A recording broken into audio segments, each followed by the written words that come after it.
On February 6, 2014, a team of Finnish cavers visited Norway to go cave diving through Plura Cave. What they didn't know was that their journey would end up becoming one of the most harrowing caving disasters in the country's history. However, what made this already tragic event even more devastating was the fact that one of the divers, familiar with the dangers of cave diving firsthand, he had lost his close friend and longtime diving partner during an exhibition, Mananto Quarry in central Finland just a year earlier. Yet within months, he was back preparing to dive into one of the most treacherous underwater cave systems in Europe. This time, he was joined by 4 other elite divers, including 42-year-old Patrick Grankvist, 40-year-old Jari Hewitt, Terranin, 34-year-old Jari Usimaki, 33-year-old Vasa. The plan was to enter through the submerged opening in the Plura River and exit through a second entrance. But pulling it off successfully wasn't going to be that simple.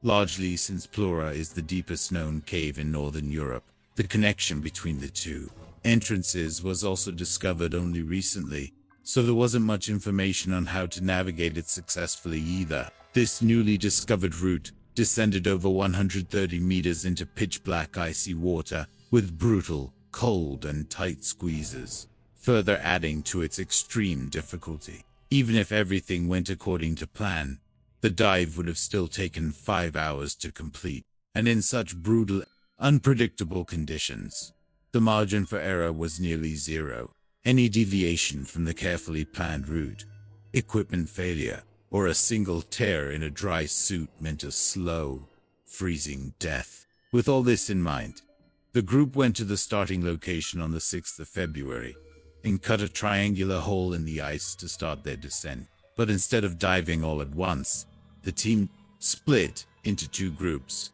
Jari H and Patrick went first, using underwater scooters to conserve energy, and the other 3 followed 2 hours later, giving the sediment time to settle for clearer visibility. This was a crucial precaution since sunlight barely penetrated more than a few meters into the cave, so any loss in visibility could have proved fatal. Fortunately, things started off on the right note. After descending 34 meters over the first 500 meters, the divers eventually reached a partially flooded air-filled chamber that was over 250 meters long, giving them a brief resting point before the steep and challenging descent ahead. But surprisingly, they encountered little resistance on their way to the deepest section of the Plura cave, and for a brief moment, they allowed themselves to believe the entire mission might actually be this effortless. Unfortunately, they couldn't have been more wrong. Something they came to realize after reaching a shockingly narrow section of the cave with a sharp turn. A fully geared diver could barely squeeze through. But at this point, forward was the only way out. So, Patrick decided to go first. However, as he was thinking of how he could navigate the turn, Jari H's flashlight suddenly went out, and then began flashing quickly. As Patrick turned back to see what was going on, he saw Jari begging for help.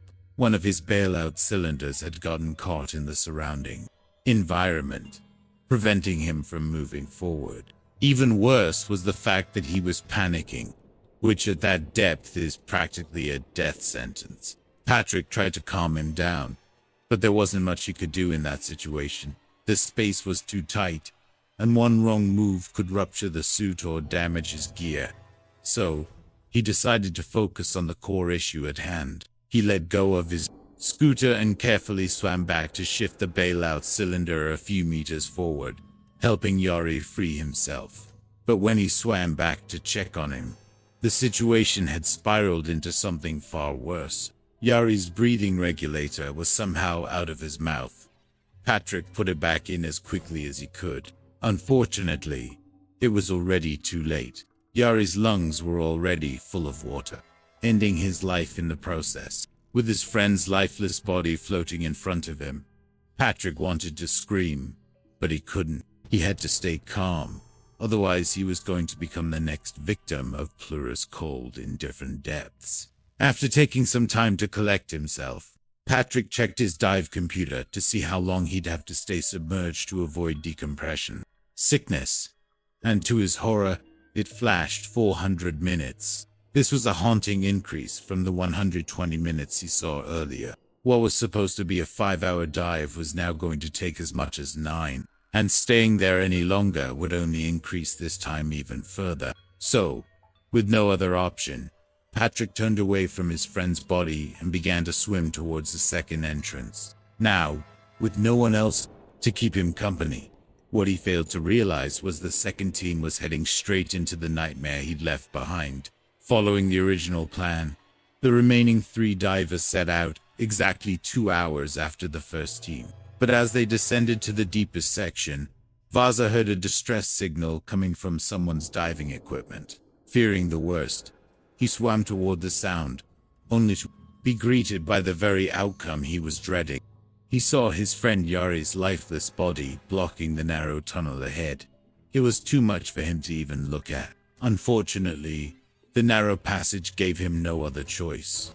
If he wanted to move forward, he had to face it head-on. Now, he could have turned back, but that meant spending up to 12 hours underwater with no guarantee their oxygen would last that long.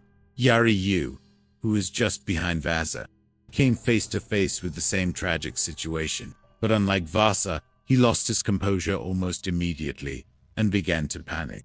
Kai, the last diver on their team, tried to calm Yuri Yu down, but it didn't work. Panic underwater turned lethal in minutes. His breathing became extremely erratic, eventually resulting in Plura claiming the life of Yori Usamaki as well. Kai rushed to inform Vaza about what happened, only to find him violently kicking, trying to squeeze past Yori H's body. He urged Vaza to stop and turn back, but Vaza refused. With no other choice, Kai decided to go back the way he came, alone. By this point, he was convinced that Vaza would also die just like the others. But by some miracle, Vaza managed to make it through not long after Kai turned back. At this point, 3 survivors were swimming alone, each believing he was the only one who made it out alive. Patrick and Vaza were heading toward the Steinula flag dry chamber, while Kai was slowly making his way back to the Plura entrance. And after 8.5 hours in the water, Patrick was the first one to reach the surface around 9:00 p.m., Vaza emerging just an hour later. On the other side of the cave, Kai broke through the thin ice, covering the pond's entrance at around 1:30 a.m., and he dragged himself into the van they all originally came in. He didn't know if Patrick or Vaza was still alive, but he held on to hope and began waiting for them to arrive.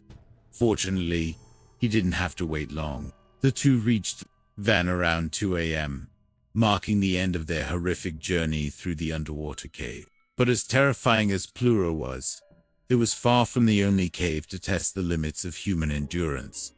The Varel Ganot Cave incident, just 4 years later, a descent into the world's deepest cave, would also turn into a horrifying struggle to stay alive, one that made Plura look almost merciful.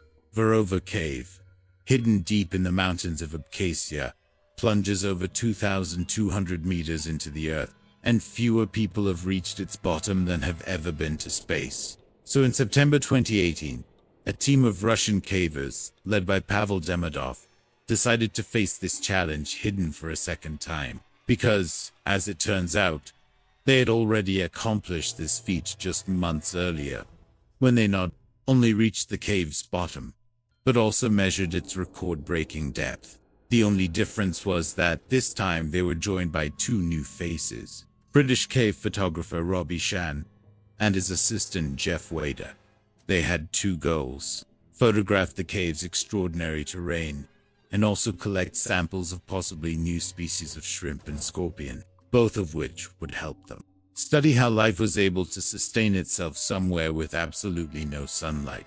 But exploring this cave required an extensive amount of preparation. Each caver had to haul over 30 kilograms or about 66 pounds of gear, while being wrapped in layers of thermal clothing to survive the cold. And the descent was just as brutal. To enter, they had to lower themselves through a narrow vertical shaft that dropped 32 meters straight down. And that was the easiest part, because the only way down from there was through thousands of meters of narrow twisting tunnels Reaching just the first camp 600 meters deep took around 8 hours.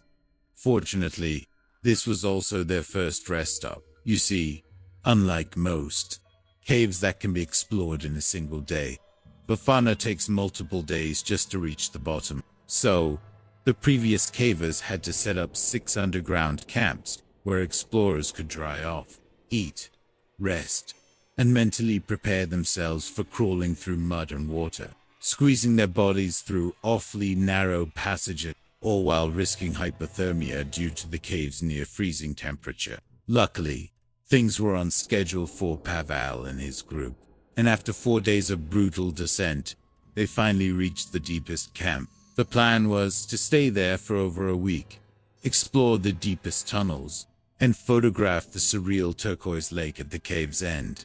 And that's exactly what they did for the first 6 days. They even managed to collect some samples of the tiny organisms living in that darkness.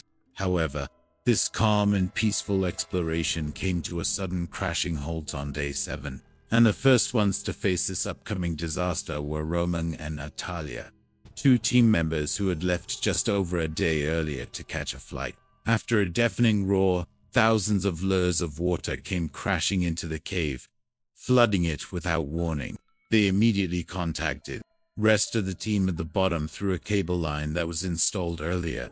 However, Robbie and the others weren't as worried as they probably should have been. Flood pulses weren't rare in deep caves, and they usually passed quickly. The group at the bottom assumed that this would be no different and went on with their activities. Tragically, they were dead wrong. A little while after, the warning came in.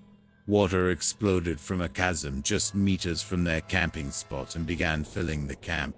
They prayed for it to stop, but it didn't. By the time they realized the true gravity of the situation, the water level was already dangerously high. They'd waited too long, and now the entire chamber was about to end up underwater. But just when it seemed all hope was lost, Robbie sprang into action and quickly suited up in his caving gear. He then clipped himself to the rope leading out of the cave and started climbing. However, this climb was going to be a lot more difficult than he'd imagined. Water was beginning to fill up the routes they took during their descent, facing impossible odds. Robbie clenched his jaw and pushed forward, ready to climb whatever lay ahead. The water pressure was strong enough to make it a struggle just to breathe. But he endured. He knew that he was in the lead, and if he failed here, everyone behind him might get trapped. After hours of struggle, he finally reached a relatively dry section of the cave, where the water had diverted down a different path. He also found an anchor point, and for the first time in what likely felt like an eternity, he was able to get some rest. He was also able to breathe a sigh of relief when just a few minutes later, Wade appeared there as well. Turns out he'd been following just behind Robbie the entire time. However, while they were relieved to see each other alive, neither had any idea if the Russians had made it out. In any case, there was no time to wait. The water level was still rising, and if they waited for the rest of the group, they'd be trapped again.